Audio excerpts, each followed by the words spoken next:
স্বার্থপর রে, বড়ই স্বার্থপর। বুকের মাঝে জায়গা দিলে যতন কইরা ভাঙ্গে রে অন্তর।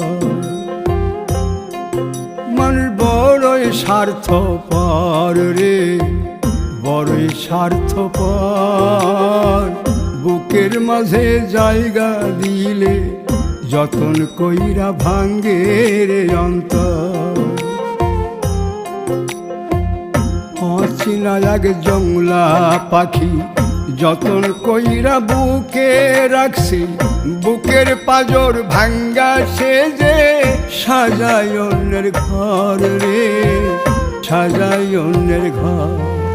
মানুষ বড়ই স্বার্থ